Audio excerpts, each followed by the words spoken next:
अस्सलामुअलैकुम एवरीवन, मैं दानी से आपके लिए लेकर आई हूँ फिर से एक नई वीडियो। जिस वीडियो में हम शुरू करने वाले हैं अपना 4th चैप्टर। अल्हम्दुलिल्लाह हमने 3 चैप्टर कर चुके हैं, हमारे 4th चैप्टर है। तो बिना किसी देरी के स्टार्ट करते हैं। तो स्टार्ट करने से पहले जो इंट्रोडक्शन में ये आप इस आदमी को देख रहे हैं, इसका नाम मायून जकवा है।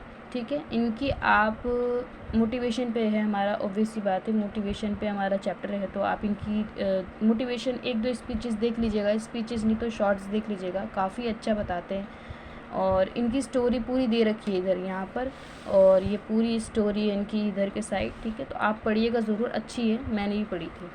तो बिना किसी देरी के स्टार्ट करते हैं। मोटिवेशंस दे रखा है। Motivation refers to complex reaction consisting of physiological response such as change in blood pressure and heart rate. देखिए मोटिवेशन क्या करता है, मोटिवेशन हमारे blood pressure and heart rate पर भी इफेक्ट करता है। ठीक है, रिस्पॉन्स करता है फिजियोलॉजिकल में।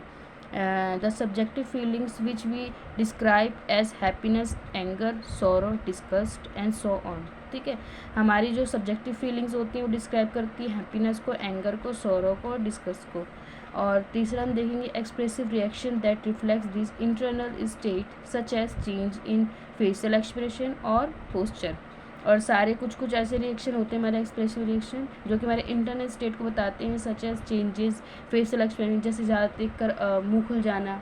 ठीक है, और ज़्यादा ही एकदम नर्म पड़ जाना, तो हमारे और ज़्यादा ही तेज़ स्माइल कर देना किसी ऐसी चीज़ को देखकर जिसको आप सबसे ज़्यादा पसंद करते हो, तो फेशियल एक्सप्रेशन में आ जाता है। और सबसे ज़्यादा उसको जाना जाता है कि वो इंटरनली आप मतलब बता रहे हो। ठीक है, तो ये 3 चीज़ें हैं। एक तो ब्लड हार्ट मतलब एकदम इंटरनल हमारे ऑर्गन्स वगैरह पर, ऑर्गन पर हमारी, ठीक है, चीज़ें होना। और दूसरा था कि हैप्पीनेस, एंगर वगैरह इन सब पर हमारा वो होना, प्रभावित होना, मोटिवेट होना।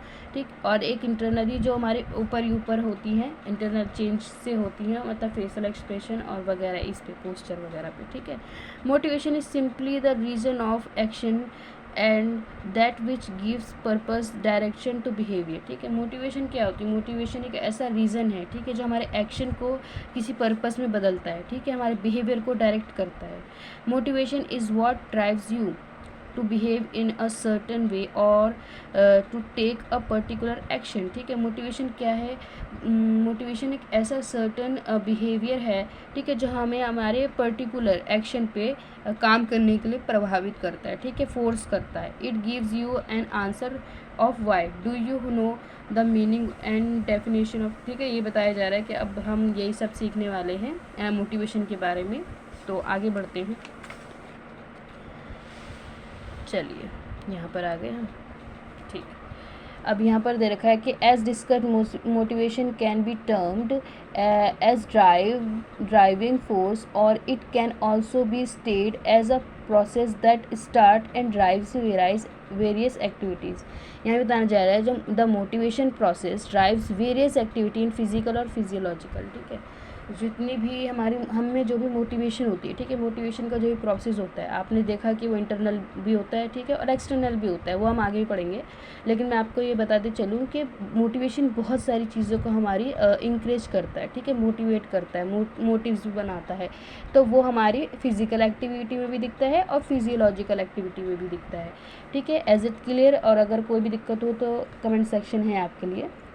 द टर्म, अब आगे बढ़ जाते हैं, वेदर फिजिकल और physiological, the term motivation has been drive from a Latin word, ठीक है, movers, which means to move. ठीक, मोटिवेशन का मतलब ही क्या है, ठीक है, यहाँ पर तो लैटिन वर्ड में ये देखिए, ये लाइन तो आप ज़रूर याद कर लीजिएगा, ये पेपर में तो लिखना ही लिखना है। ठीक है, एग्जाम हॉल में, क्योंकि कुछ कुछ चीज़ें होती हैं ना, तो वर्ड ये जब दे रखा है कि ये वर्ड यहाँ से आया तो ये लिखा करिए, चाहे वो किसी भी उसमें हो। ठीक, और ये लैटिन वर्ड से आया है और इसका मतलब ये मूवर्स है, और इसका मतलब क्या है, टू मूव। मोटिवेशन क्या है, किसी चीज़ को हम पर फोर्स करना और उस चीज़ को करवाना। ठीक है, मोटिवेशन यही तो है।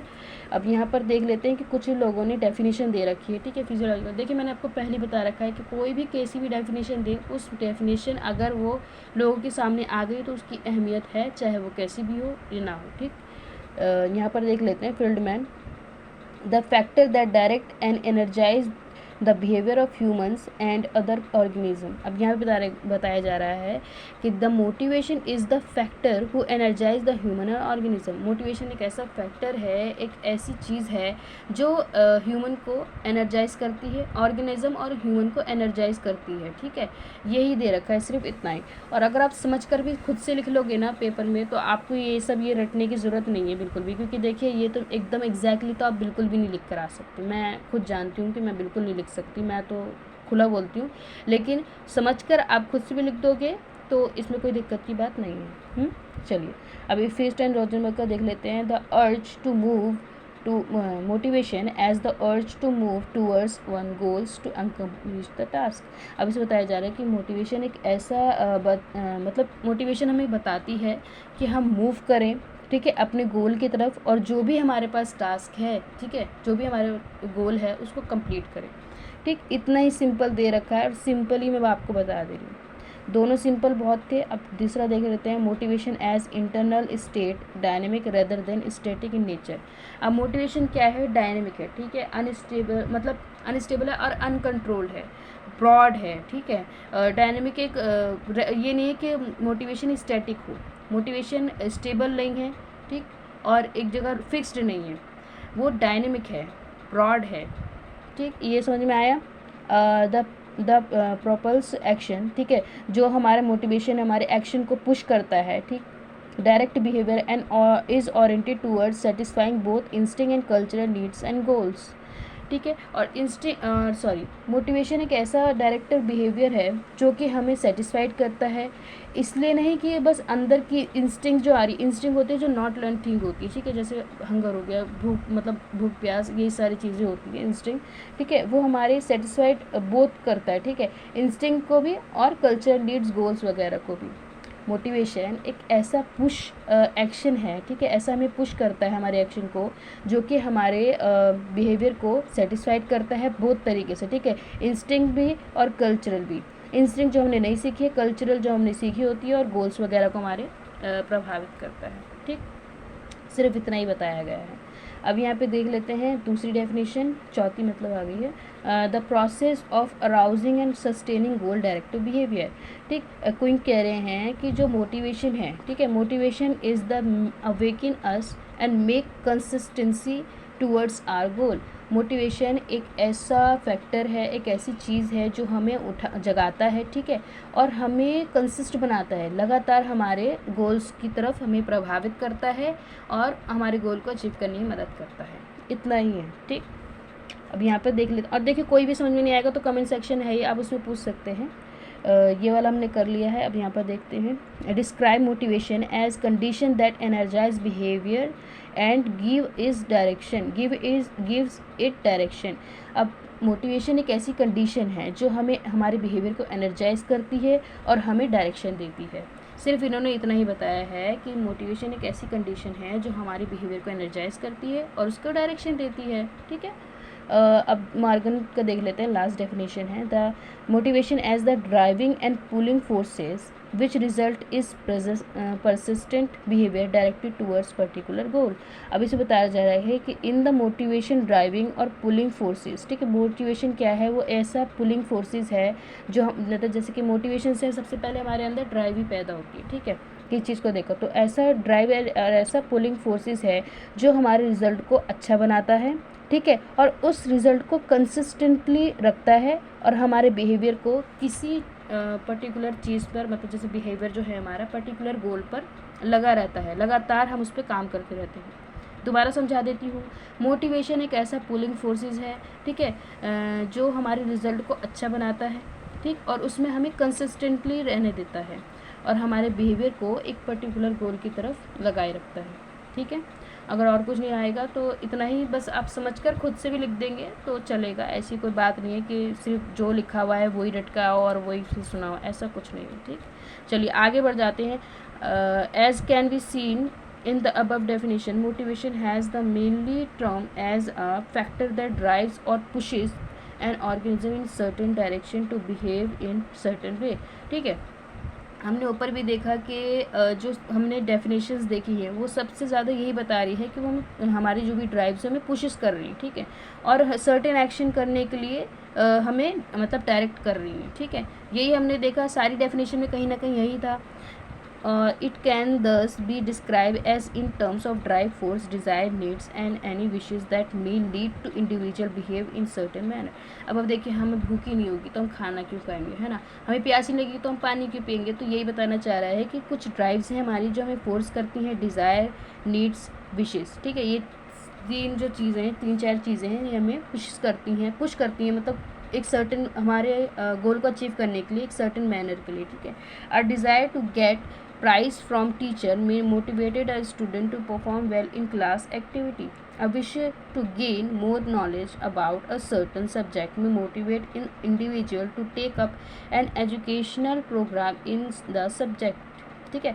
अब यही बात मैं आपको बताऊं कि अगर आपके स्कूल में आपकी टीचर ऑब्वियस ही बात है अगर आपको प्राइज़ देती है, ठीक है, अगर आपने अच्छा काम करा, छोटे बच्चों को देख लीजिए, अगर वो अच्छा काम करते हैं उन्हें स्टार देते कितने खुश होते हैं, तो चाहते हैं कि मैं और सीखूं, मुझे और आए, मैं अच्छे से और करके दिखाऊँ, और साफ राइटिंग में दूँ ताकि मैम मुझे और स्टार्स दें। और अगर उस पर टॉफ़ी मिल जाए तो वो बिहेवियर जो होगा, वो जो सर्टन डायरेक्शन जो हम उसकी होगी वो और आगे बढ़ेगी, ठीक है। तो यही है। A hungry drive may prompt an individual to buy biscuit और स्नैक्स, ठीक है। अगर आप हंग्री हो तो ऑब्वियस सी बात है आपकी इंडिविजुअल जो आपकी इंस्टिंक्ट होगी वो आपको बोलेगी कि आप बिस्किट लो, स्नैक्स लो, कुछ खाओ, मतलब कुछ भी। A desire to spend time with his her parents, ठीक है, डिज़ायर हो सकती है कि अपने पेरेंट्स के साथ चलें और ज़्यादा से ज़्यादा उनके साथ मतलब वक्त बिताएं, और ट्रैवल भी करने के लिए हमें इनक्रेज करता है। अब ये आप खुद से पढ़ेंगे, यही सब दे रखा है इन सब के बारे में, ठीक है। तो देखिए जो एकदम बेसिक जो चीज़ें अभी ने डेफिनेशन देखी ना, अब जो बेसिक है एकदम उसका मोटिवेशन का यही है, ठीक है। Needs, drive and incentive.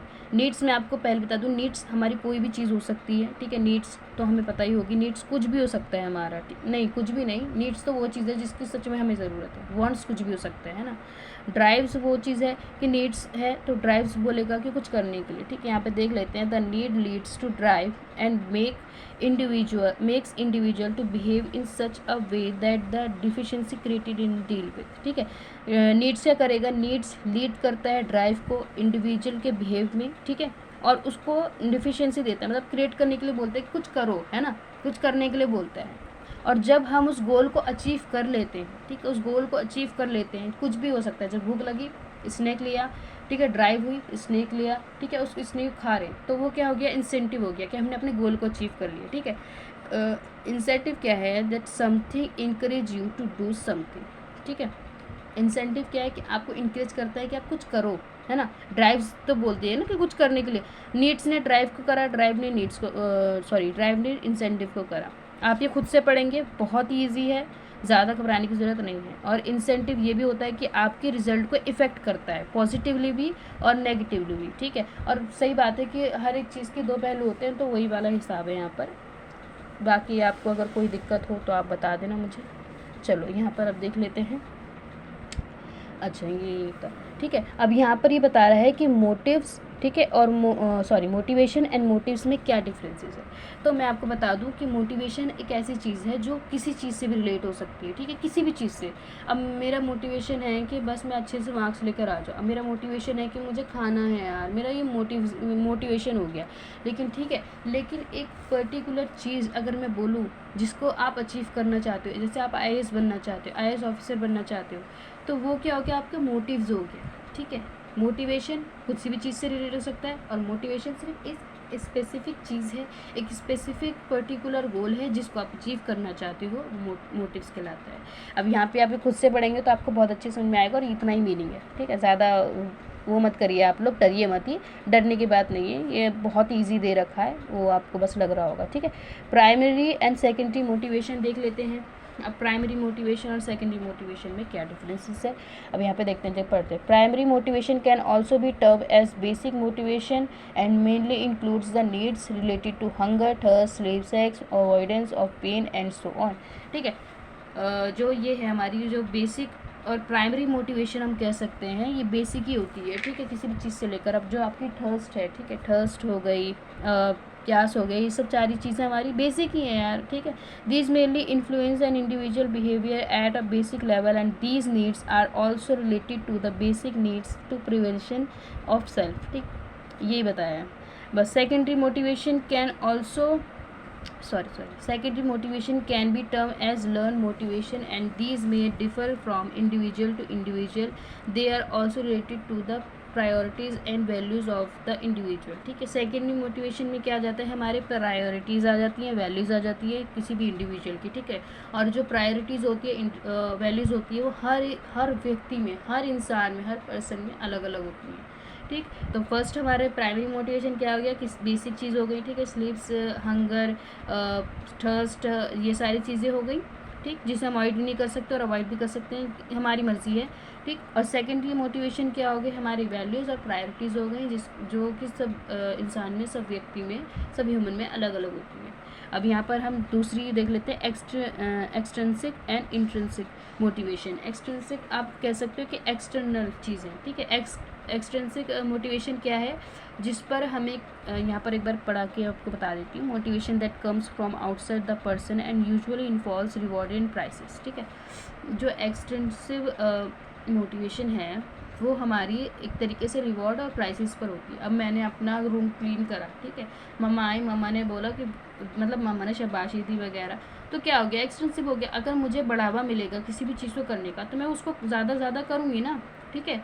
यहाँ पर ये वाली बात हो गई, किसी चीज़ का रिवॉर्ड मिलना। जैसे कभी कभी टीचर क्या होते हैं कि टॉफ़ीज़ भी दे देती हैं, कभी कभी मैं अपने स्टूडेंट्स को टॉफ़ी दे देती हूँ, जो मैं छोटे छोटे स्टूडेंट्स को पढ़ाती हूँ, उनको मैं टॉफ़ीज़ दे देती हूँ और खुश होते हैं। ड्राइंग करवा देती हूँ कभी, तो वो और खुश होते हैं, ठीक है। तो बच्चों का माइंड फ्री कर लेना, एक तरीके से जो रिवॉर्ड होते हैं और प्राइसेस होती हैं, वो हमारे बच्चों के माइंड पर मतलब अच्छा असर डालते हैं, मतलब एक तरीके से मोटिवेट करते हैं, ठीक।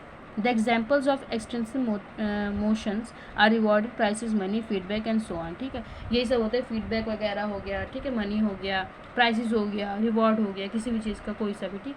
लेकिन इसमें एक कमी भी है जो मैं आपको यहाँ पे बता दूँ, यहाँ पे मैंने निशान लगा रखा है। It can also be criticise as if the rewarded, for example if removed then the behavior may also decrease, ठीक। अगर हम प्राइसेस में कोई कमी करते हैं, ठीक है, हम प्राइसेस को हटा ही देते हैं, मैं स्टार नहीं दे रही अपने बच्चों को, जो मैं कॉपी में देती हूँ स्टार नहीं दे रही, तो उनका क्या होगा, उनको लगेगा यार मैं तो काम करके बस चेक कराना ही है, ठीक है। तो वो ना तो अपनी राइटिंग अच्छी करेंगे और ना ही वो जल्दी काम करके दिखाएंगे, है ना, क्योंकि उन्हें पता है कि मेरे को कुछ नहीं मिलना।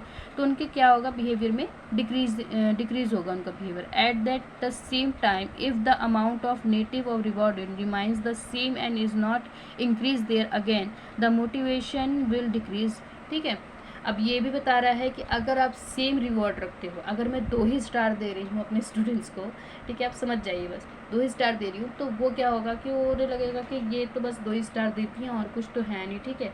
तो इसलिए मैं पूछती भी हूँ कि आपको कितना स्टार चाहिए, चलिए इतना स्टार चाहिए, 5 स्टार चाहिए, तो मैं इतना देती हूँ। यही है कि जो हमारा रिवॉर्ड है वगैरह हमें बढ़ाते रहना चाहिए, ठीक है। कुछ और अलग अलग चीज़ें भी देनी चाहिए, ज़रूरी नहीं कि आप 3 स्टार दो, क्या पता आप टॉफ़ीज़ भी दे दो, ड्राइंग भी करा दो कि जो अच्छा काम करेगा उसको मिलेगा, तो उससे बच्चा मोटिवेट होगा। तो क्या हमें पता चला कि हटा देने से और एकदम सेम रिवॉर्ड देने से इसमें डिक्रीज आ सकती है, ठीक है, मतलब कम हो सकता है रिवॉर्ड, जो भी उसमें मोटिवेशन जो भी वो काम करता है उसमें कमी आ सकती है।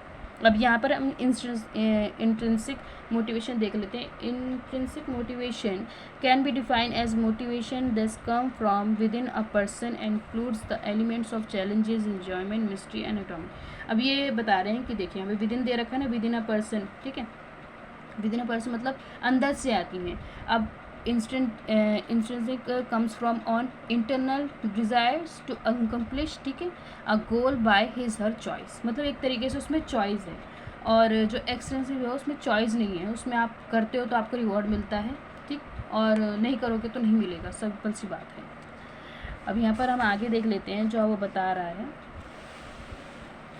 यहाँ पर आ जाते हैं।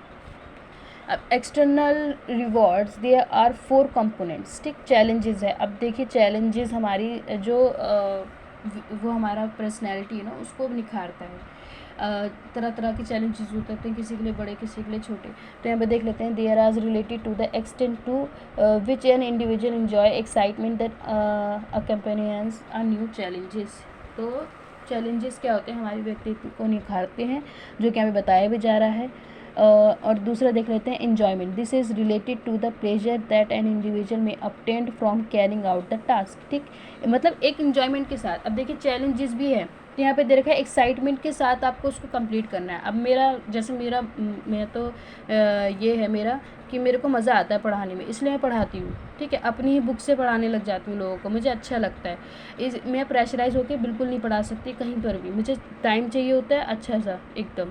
तो वो मेरे लिए एक तरीके से चैलेंजेस भी है। ठीक है, कि ऐसे भी पढ़ाना है, इस तरीके से मेरे को एग्जाम्पल्स देने हैं, एग्जाम्पल सेट करने पड़ते हैं। तो ये सारी चीज़ें मेरे लिए चैलेंजेस तो हैं, लेकिन मुझे मज़ा आता है।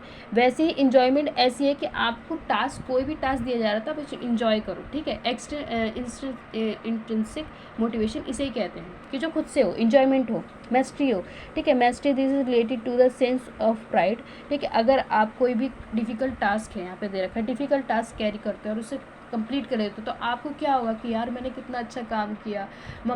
आपने कभी भी चाय नहीं बनाई, ठीक है, और आप चाय बना देते हो अच्छी सी, मतलब बन जाती है आपसे, और आपकी मम्मा तारीफ़ करती हो, तो you are just so feel confident कि मैंने यार चाय बना दी कितने अच्छे से, और कितने मतलब मैंने कभी बनाने ही सीखी, लेकिन मैंने बनाई तो इतनी अच्छी बनाई कि मेरी मम्मा मुझे इतने वो करे, तो अच्छा लगता है। वो डिफ़िकल्ट टास्क शायद किसी के लिए नहीं होगा आप में से, लेकिन वो मेरे लिए पहली बार था, तो मैंने अपना एक्सपीरियंस आपके साथ शेयर किया।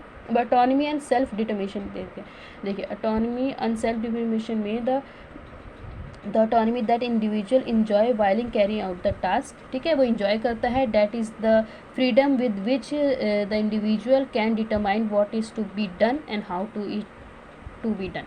चलो यहाँ पर देख लेते हैं ऑटोनॉमी एंड सेल्फ डिटरमिनेशन। ये पहली बात तो इसमें आ जाता है कि एक तरीके से आप खुद जो टास्क इंजॉय कर रहे हो, ठीक है, लेकर ओके, और आपकी उसमें पूरी फ्रीडम है, चॉइस है कि आपको उसको कैसे करना है और कैसे नहीं करना है।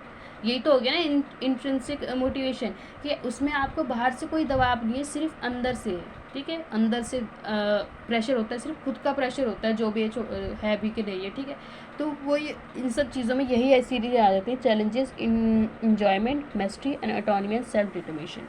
मैंने सब आपको बताने की बहुत अच्छे से कोशिश करी है, बस मैं चाहती हूँ कि आप लोग और अच्छे से करें, और कुछ भी ना समझ में आए तो पूछ लिया करें कमेंट सेक्शन में। ऐसी कोई बात नहीं है कि मैं नहीं बताऊंगी, बताने की कोशिश मैं पूरी करूँगी। ठीक है, बायोलॉजिकल एक्सप्लेनेशंस, इंस्टिंक्ट थ्योरी। अब यहाँ पे हम सब थ्योरीज़ के बारे में पढ़ेंगे। ठीक है, छोटी छोटी थ्योरीज़ हैं, जल्दी कंप्लीट हो जाएंगी। First theory of motivation attribute behave to instinct and explain it as inborn pattern of behaviour. ठीक है, inborn pattern of behaviour दे रखा है। देखिए बायोलॉजिकल से आप क्या समझते हैं, एक तरीके से हमारी कोई भी चीज़ हो गई। ठीक है, बायोलॉजिकल में तो अभी थोड़ा चलो समझाते हैं। इंस्टिंक्ट को पहले समझ लेते हैं। यहाँ पे बताया जा रहा है कि इंस्टिंक्ट को एक्सप्लेन किया गया है इन बॉन्ड पैटर्न में, मतलब कि एक तरीके से हंगर हो गया, स्लीप्स हो गया। ठीक है, और ऐसा एक चीज़ हो गई जो हमें प्लेजर देती हो। ठीक है, अगर हमें प्यास लग रही है और हमने पानी पिया तो हमें प्लेजर देगा। शायद आपके लिए बहुत नॉर्मल बात है, लेकिन ये सच में है। पानी पीते कभी कभी कितना हमारा गला सूखता है, तो हम पानी पीते तो हम बोलते हैं यार कितना अच्छा लग रहा है, तो एक प्लेजर ही तो हुआ जो आपको अच्छा महसूस करा रहा है। ठीक है, the complexity and variety of behaviour along with the undeniable role of learning and other environmental factors were taking as arguments against instinct theory. अब यहाँ पे बताया जा रहा है कि जो हमारा बिहेवियर था उसको कॉम्प्लेक्सिटी और मतलब वैरायटी में रखा गया था, और ये अलॉन्ग विद मतलब बहुत लंबा चला था, और ये डिनाइबल नहीं है। ठीक है, अनडिनाइबल है, ये डिनाइबल नहीं है। और लर्निंग और इन्वायरमेंट को इसी तरीके से, मतलब जो हमारे लर्निंग है और इन्वायरमेंट है हमें इफेक्ट तो करता ही है ना कहीं से, और ऑब्वियस बात है करता है, तो उसी को इंस्टिंक्ट थ्योरी में वो करा गया है, मतलब अगेंस्ट आर्ग्यूमेंट माना गया है एक तरीके से। ठीक है, लर्निंग और इन्वायरमेंट को। अब यहाँ पे देख लेते हैं कि a more useful definition can emerge in the 1950s। ठीक है, एक 1950s में एक डेफिनेशन निकली जो कि N instinct is an adaptive pattern of behaviour formed by N interaction of genetics and ordinary development processes. अब यहाँ पे बताया जा रहा है कि इंस्टिंक्ट एक ऐसा पैटर्न है, ठीक है, जो हमें अलर्ट करता है। ठीक है, एक ऐसा अलर्ट पैटर्न है जो हमारे बिहेवियर को फॉर्म करता है, ठीक है, बनाता है, विद कैसे इंट्रैक्शन ऑफ जेनेटिक्स। ठीक है, हमारे जो भी हेरिडिटी, हमारे दादा परदादा, जो भी हमारे पापा मम्मी हैं, उनसे हमें क्या करता है, इंटरेक्ट करता है, और हमारे जो भी आम जिंदगी है, ठीक है, उसमें हमें डेवलपमेंट के लिए मदद करता है। मैं दोबारा आपको बता दूं कि इंस्टिंक्ट एक ऐसा अलर्ट पैटर्न है जो हमारी क्या बोलते हैं, हमारी बिहेवियर को फॉर्म करता है विद कैसे इंट्रैक्शन ऑफ जेनेटिक्स, हमारे किसी भी चीज़ जेनेटिक्स से, और हमारी जो आम जिंदगी है उसको बेहतर बनाता है, उसमें डेवलपमेंट करता है। An instinct is not invariant but is wide spread and similar among members of species. ठीक है, अब यहाँ पे बताया रहा है कि इंस्टिंक्ट जो है इन्वायरेंट नहीं है, ठीक है, वो वाइड स्पेयर है, बहुत ही ब्रॉड है, ठीक, और वो सिमिलर है जो भी हम रहते हैं उसी सारी चीज़ों से, सारे जीवों से वही सिमिलर है। ठीक, culture and learning are often cited as alternative to instinct but they are not. Culture क्या है, कल्चर और लर्निंग क्या है, वो एक तरीके से हवाला देते हैं हमारे इंस्टिंक्ट को, लेकिन ऐसा नहीं है। ठीक है, हमें बताया जा रहा है लेकिन ऐसा नहीं है। If we do not define instinct as behaviour which excludes learning और memory, we may just as easily possess instinct that allow humans to learn and from culture। अब यहाँ पे बताना चाह रहा है कि जो हमारा इंस्टिंक्ट है, वो हमारा जो बिहेवियर है वो क्या करता है, मतलब एकदम धुतकारता है लर्निंग और मेमोरी को। ठीक है, और अगर if we do not define instinct as a behaviour, ठीक है, अगर हम इंस्टिंक्ट को सॉरी मैं कहाँ चलेगी, हो जाती है गलती, माफ़ करना। We may just as easily possess instinct that allow humans to learn from the culture। अगर हम इंस्टिंक्ट को अपने लर्निंग और मेमोरी में मतलब शामिल कर देते हैं, जैसे वैसे तो धुतकार रहा है, ठीक है, लर्निंग इंस्टिंक्ट जो है इसको, लर्निंग और मेमोरी को, लेकिन अगर हम उसे कर देते हैं, ठीक है, we may just as easily possess instinct that allow humans, ठीक है, ऐसे अगर हम उन्हें खुली छूट दे देते हैं ह्यूमन को, तो वो सिर्फ कल्चर से ही लर्न करेंगे। ठीक है, primary reinforce can be thought of an instinctively reinforcing. Thus the theory explained motivation is caused due to instinct and are result of biological and genetical process। ठीक है, हम यहाँ बताया जा रहा है कि जो प्राइमरी रीइंफोर्सिंग है वो हमारे इंस्टिंक्ट को रीइंफोर्सिंग करता रहता है। एंड एक्सप्लेन, यहाँ बताया गया थ्योरी जो है वो एक्सप्लेन करती है मोटिवेशन को, जो कि इंस्टिंक्ट में आता है। ठीक है, मोटिवेशन क्या है, इंस्टिंक्ट को हमारे प्रभावित करता है, और जो हमारा रिजल्ट देखने को मिलता है, ठीक है, इंस्टिंक्ट का, वो बायोलॉजिकल और जेनेटिकल प्रॉब्लम में देखने के लिए मिलता है। अब देखिए बायोलॉजिकल, ये पूरा बायोलॉजिकल एक्सप्लेनेशन दे रखा है, तो एक तरीके से ये कल्चर और लर्निंग को तो इतना प्रमोट करेगा नहीं। आप ये बात मेरी समझने की कोशिश करिए, ये बायोलॉजिकल फैक्टर्स को ही करेगा, जो कि हमारा स्लीप, हंगर, थर्स्ट, सेक्स वगैरह ये सारी चीज़ें हो गई। ठीक है, और इंस्टिंक्ट एक ऐसा चीज़ है जो हमें प्लेजर देती है और अनप्लेजर थिंग से हमें बचाती भी है। अब हमें कुकर गर्म है, उसको छूना है, मतलब जैसे कभी कभार देखते ना कि यार ये गर्म है कि नहीं, तो ज़्यादा गर्म होगा तो हमारा हाथ तुरंत हट जाएगा, तो वो अनप्लेजर थिंग ही तो है जो हमें नहीं दे रही, मतलब खुशी नहीं दे रही। और प्यास क्या है, खुशी दे रही है, पी रहे हैं पानी, यही है। और इंस्टिंक्ट अनलर्न थिंग है, मैं आपको पहले बता दूँ, छोटी छोटी चीज़ें हैं, कुछ भी नहीं समझ में आया तो बता देना, थोड़ा ये डिफ़िकल्ट भी था लेकिन मैंने पूरी कोशिश करी है कि आपको बताने की। अब नेक्स्ट पढ़ते हैं यहाँ पर। अब यहाँ पर आ गया ड्राइव रिडक्शन थ्योरी। अब ड्राइव रिडक्शन क्या है, रिडक्शन मतलब क्या होता है, कमी होती है किसी भी चीज़ में। ठीक है, तो यहाँ पर ये बताया जा रहा है कि state that we are motivated to reduce और pushes exerted by drives of internal stimulate that represent biological need. अब क्या बताना चाह रहा है कि जो हमारी मोटिवेशन है वो रिड्यूस करती है, पुशेस करती है हमारी ड्राइव्स को इंटरनल, तो जब हमें पुशेस करेगी तो इंटरनल स्टिमुलेट क्या होंगे, रिप्रेजेंट करेंगे बायोलॉजिकल नीड्स को। ठीक है, अब देखिए, अब मेरे को प्यास लगी, ठीक है, मेरा इंटरनल स्टिमुलेट ने करा नहीं, मेरे को कोई ड्राइव हुई, मैंने कोई चीज़ देखी, मुझे अंदर से ड्राइव हुआ कि मुझे ये चाहिए, पानी का गिलास मैंने देखा, पानी का गिलास फिर मेरे अंदर से आया कि मुझे चाहिए। ठीक है, इंटरनल स्टिमुलेट ने करा, और फिर वो क्या होगा, बायोलॉजिकल नीड दिखाएगा कि मैंने पानी गिलास का लिया और पी लिया। ठीक है, ये हो गया हमारा बायोलॉजिकल नीड्स को दिखाना। This is reasonable to the extent that our behavior help us to maintain homeostasis और steady biological state। अब देखिए पूरी जो थ्योरी है ना, मैं आपको पहले बता दूँ, पूरी थ्योरी इस पर है, होमियोस्थेसिस पर है। होमियोस्थेसिस जैसे क्या है, ऐसी कंडीशन है जो हमारे जो हमारे इंटरनली चीज़ को क्या करती है, बैलेंस रखती है। ठीक है, बैलेंस कंडीशन होती है। बैलेंस कंडीशन कब होती है हमारे अंदर की, जब हमारी सारी नीड पूरी होती है, सारी नीड, मतलब कुछ भी नहीं है, हमें ना प्यास है, ना भूख है, ना भी, सब हमने कर रखा है। ठीक है, हम पहले बैठे हैं, तो ये क्या हो गया, रेस्ट कंडीशन हो गई, हमारी बॉडी क्या है, रेस्ट कंडीशन में। इसमें होमियोस्थेसिस में क्या होता है, 3 चीज़ें आप याद रखिएगा।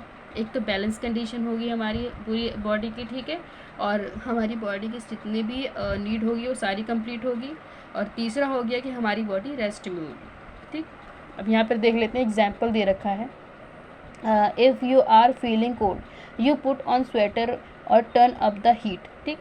अगर आपको ठंड लग रही तो ऑब्वियस सी बात है कि आप स्वेटर लोगे और अपने आप को ठंड से बचाओगे, ठीक है। तो ये एक तरीके से बैलेंस ही तो करना हो गया। The explanation suit basic behaviour related to the basic needs such as food and water, okay. Still our behaviour is not always consist with our drives, ठीक है। कभी कभार हमारा क्या होता है कि हमारी ड्राइव के साथ हमारा जो बिहेवियर होता है वो एकदम लगातार नहीं रहता, ठीक है, लगातार एकदम कनेक्शन में नहीं रहता। You may be hungry right now but you are not eating. Perhaps the biggest drawback of this theory was is the same behaviour do not decrease internal tension, they increase them. अब यहाँ पर ये बताना चाह रहा है कि यही सबसे ज़्यादा हमारा ड्रॉबैक है इस थ्योरी का जो ड्रॉबैक है यही है कि हमेशा हमारी जो चीज़ें होती हैं वो बैलेंस में नहीं होती, कभी कभार वो डिसबैलेंस भी होती है, और वो हमारे कभी कभार जो इंटरनली टेंशन होती है, इंटरनली स्टिमुलेट होती है, उसको बढ़ावा देती है, ठीक है, उसको कम नहीं करती। और ऑब्वियस बात है, ह्यूमन एक अलग ही प्राणी है जिसको कभी कभार बहुत सारी दिक्कतें एक साथ हो जाती हैं, तो आप समझ जाइए, ठीक। अब यहाँ पे देखते हैं अराउजल थ्योरी। अराउजल मतलब क्या होता है, पहले आप यही समझिए। अराउजल मतलब वो कार्य, वो वर्क जो हम करने के लिए तैयार रहते हैं, ठीक है, उस अवस्था को क्या बोलते हैं, अराउजल बोलते हैं। जैसे कि मैं किसी भी काम को करने के लिए तैयार हूँ, ठीक है, तैयारी कर रह रही हूँ, तो उस जो प्रोसेस है, ठीक है, वो जो अवस्था है, वो जो मूवमेंट है मेरा, वो अराउजल कहलाएगा, ठीक। तो अराउजल थ्योरी देखते हैं। Arousal theory is the use to general state of physiological activation, ठीक है। ये हमारी क्या होता है, जनरल स्टेट है हमारी फिजियोलॉजिकल एक्टिवेशन की, जो कि तैयारी की मैंने आपको बताई। You could think of is it as the extent to which your body and mind are alert.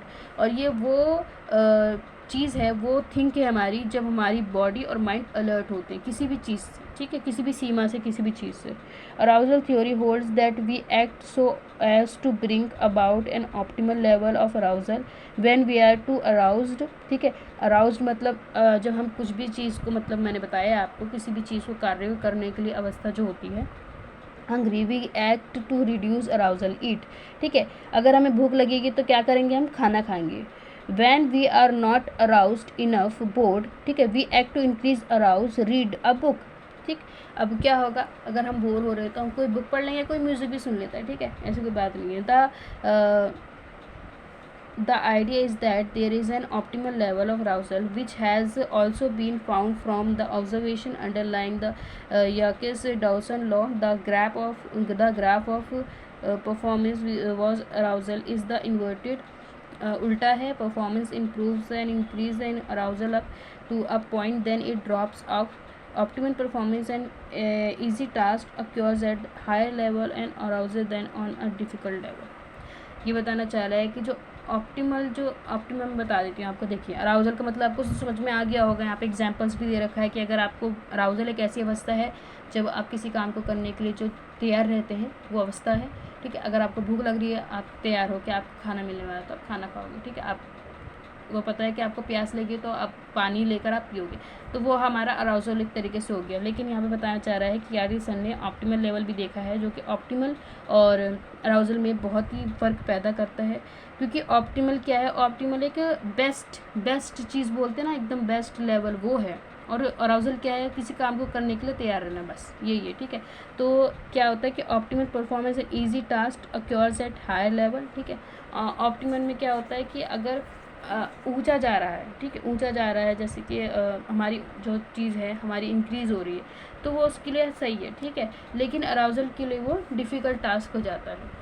अब यहाँ पर हम ये वाला चीज़ पढ़ेंगे तो हमें समझ में आएगा, ठीक है। वैसे तो इसमें मेरे को यही इतना ही दे रखा है, और आप इतना ही समझिए। अराउजल में इतना ही लिख कर आ जाएंगे ना, जितना मैंने आपको बताया, और एग्जाम्पल के साथ तो भी चलेगा, ठीक। The optimal arousal model, optimal मतलब मैंने आपको बताया कि बेस्ट है, ठीक है। This model is based on the work carried out by Yerkes and Dodson in 1908, referred to as the Yerkes Dodson law, the model state that we function best when we are motivate aroused और energize in both low and high arousal energy level lead to poor performance. अब यहाँ पे बताना चाह रहा है कि optimal level जो है, ऑप्टिमल लेवल एक ऐसा लेवल है जिसको बैलेंस करना बहुत, मतलब बैलेंस रखना ही है। अगर ये इंक्रीज़ हो रहा है तो अच्छी बात है, लेकिन अगर ये इससे आगे बढ़ेगा ना तो क्या होगा, इसमें डिक्रीजन आना शुरू हो जाएगी। और अगर ये इससे नीचे जाएगा, ठीक है, अगर ये नीचे भी आएगा तो भी इसमें कन्फ्यूजन है। तो इसका बैलेंस होना बहुत ज़रूरी है, ठीक है। अब ये वीक और स्ट्रॉन्ग पॉइंट है, लो एंड हाई है। अगर ये यहाँ तक जा रहा है, ठीक है, हमारे कोई भी इंटरेस्ट हुआ, ठीक है, किसी भी चीज़ में, तो अटेंशन हम उसको देंगे तो वो हमारे इंक्रीज़ होगा। और ये ऑप्टिमल अराउजल, ऑप्टिमल परफॉर्मेंस कहलाएगा। ऑप्टिमल अराउजल भी क्यों कहलाएगा, क्योंकि वो जो काम था करने की अवस्था में तो थे हम और कर ही रहे थे, ठीक है, इसलिए। और अगर impairs performance because of strong anxiety, अगर ये नीचे गिरता है तो इसमें क्या हो सकता है, आपको एंजाइटी भी हो सकती है, ठीक है, आपकी परफॉर्मेंस बहुत कम भी हो सकती है। तो यही है। अब आगे देख लेते हैं ऑप्टिमल लेवल। आई होप कि आपको समझ में आया हो।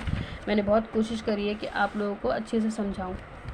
अब यहाँ पर हम आ जाते हैं कि इंसेप्ट थ्योरी दे रखा है। इंसेप्ट थ्योरी क्या है, इंसेप्टिव मतलब क्या होता है कि आपको किसी भी चीज़ के लिए इंकरेज करा जा रहा है, ठीक है, बूस्ट करा जा रहा है, मोटिवेट एक तरीके से आप बोल सकते हो, ठीक है। Incentive are pleasing external stimulate that can serve as goal towards which our behaviour is directed. क्या करता है इंसेंटिव हमें इंकरेज करता है, प्लीज़ करता है, ठीक है, एक्सटर्नल स्टिमुलेट को, कि वो हमारे गोल की तरफ हमें लेकर जाओ, और एक सर्टन बिहेवियर जो हमारा होता है ना, एकदम डायरेक्ट बिहेवियर हमारे गोल की तरफ वो करे, ठीक है। Cognitive factor are thought to be important with reference to incentives, ठीक। कॉग्निटिव फैक्टर क्या होते हैं, बताते हैं कि जो हमारा इम्पॉर्टेंट रेफरेंस है वो इंसेंटिव्स ही है, ठीक है, हमें आगे बढ़ाने के लिए। और इंसेंटिव में क्या होता है ना, we consistently do the hard work for better and better rewarded in our life. एक तरीके से यही हो गया कि बस आप एक स्पीच दे रहे हो कि आपको बस एक अच्छी सी मतलब अच्छा ही आपको करना है, एकदम बेटर वर्क करना है और अच्छा रिवॉर्ड लेना अपनी लाइफ में। इंसेंटिव मतलब इतना ही है, ठीक। अब मैस्लो हायरार्की का देख लेते हैं। मैस्लो हायरार्की में ये आप पिक्चर बना के आएंगे, मैंने आपको बताया बहुत बहुत इंपॉर्टेंट है, बहुत ज़्यादा, ठीक है।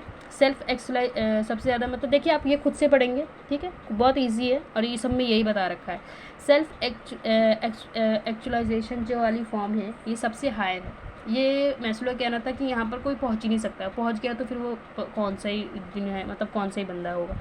स्टीम में क्या आ जाता है, सेल्फ एक्चुअलाइजेशन में मोरालिटी आ जाती है, क्रिएटिविटी आ जाती है, स्पॉन्टिनिटी, मतलब सारी चीज़ें आ जाती हैं। अब स्टीम का देख लेते हैं। स्टीम में क्या आता है, self esteem, confidence, achievement, respect, others respect और बाय अदर्स, ठीक है। मतलब इसमें एक तरीके से क्या होता है कि जब हम थोड़ी इससे नीचे आ जाते हैं तो हमारी रिस्पेक्ट वगैरह आ जाती है, ठीक है। सेल्फ एक्चुअलाइजेशन में तो सिर्फ हमने खुद को पा लिया तो क्या है, मतलब फिर हमें क्या ही चाहिए, किससे कुछ नहीं चाहिए हमें, ठीक है। लेकिन स्टीम में क्या आ जाता है, सेल्फ स्टीम में कि हमें रिस्पेक्ट चाहिए समाज से, हमारे घर वालों से, बाहर वालों से, सबसे, ठीक है। और लव बिलोंगिंग के इसमें आ जाता है फ्रेंडशिप, ठीक है, फैमिली, सेक्सुअल इंटीमेसी, मतलब एक तरीके से सबसे प्यार चाहिए, ठीक है। अगर बंदे को प्यार ही नहीं मिलेगा, मतलब इंसान को, किसी भी इंसान को, छोटा बच्चा हो, बड़ा हो, बूढ़ा हो, कोई भी हो, नहीं मिलेगा ना, अगर उसको कोई नहीं, उसे लगेगा कि हमसे कोई प्यार नहीं करता, तो इस समाज में रहना बहुत मुश्किल हो जाएगा, ठीक है। सेफ्टी बहुत ज़रूरी होती है, ठीक है। सेफ्टी, सिक्योरिटी, एम्प्लॉयमेंट, सब में हमारी सेफ्टी हम देखते हैं जब हम थोड़ा आगे मतलब इससे नीचे आते हैं, मोरालिटी वगैरह, सेफ्टी वगैरह, ठीक है। फैमिली की सेफ्टी, अपनी सेफ्टी, प्रायोरिटी वगैरह आ जाती है। फिजियोलॉजिकल, ब्रीथिंग, फूड, वाटर, ठीक है, सबसे नीचे आ जाता है। एक तरीके से आप मतलब बेसिक नीड है हमारी, ब्रीथिंग, फूड, वाटर, स्लीप्स जो भी है, ठीक है। उसके बाद हमारे सेफ्टी आ जाता है, जो कि हमारे परिवार की, हमारी वगैरह, ठीक है। उसके बाद हमें प्यार चाहिए सबसे, किस सबसे, और ठीक है, उसके बाद हमें अपना चाहिए कि हमें रिस्पेक्ट मिले सब इस सारे समाज में। उसके बाद हमारे सेल्फ एक्चुअलाइजेशन कि हमने बस खुद को देख लिया, खुद को पा लिया, तो हमें फिर कुछ नहीं चाहिए, ठीक है। यही है इसमें। अब यहाँ पे देख लेते हैं इन्होंने देखिए बताया था, मैक कैलेन का नाम है, आप सर्च कर लीजिएगा, need of theory. This basic need के बारे में उन्होंने बात करी है, ठीक है। नीड मतलब इंसान के बारे में बेसिक एकदम। Need for achievement, need for affiliation, need, affiliation मतलब क्या होता है कि किसी चीज़ में जुड़े रहना, ठीक है। अचीवमेंट तो हमें समझ में आएगी, नीड फॉर अचीवमेंट, ठीक है, कि इंसान को चाहिए होता है कि वो कुछ अच्छा अचीव करे अपनी लाइफ में, ठीक। और नीड फॉर पावर होगी, नीड फॉर एफिलिएशन मतलब क्या बताया था कि किसी भी चीज़ से कनेक्ट रहना, अपने आसपास के लोगों से कनेक्ट रहना, ठीक है, उनको बनाए रखना, उनमें घुले मिले रहना, और उनका भी मतलब वो ना ऐसे लोग होते हैं ये लोग, कि सबसे बात करना चाहते हैं, सबसे मिलना चाहते हैं। और नीड फॉर पावर, तुम्हें पता है कि हमें थोड़ी बहुत पावर चाहिए होती है, ठीक है, जो कि हम इन्फ्लुएंस भी करें और इन्फ्लुएंस मतलब ज़्यादा से ज़्यादा इन्फ्लुएंस करें, यही है इसमें, ठीक है। Need for achievement, need for, आप ये खुद से देख लीजिएगा। और वैसे ही बहुत ईजी है, इसलिए मैंने आप पे छोड़ दिया है। और मिलेंगे आपकी नेक्स्ट वीडियो में, ठीक है। अभी के लिए अल्लाह हाफिज़।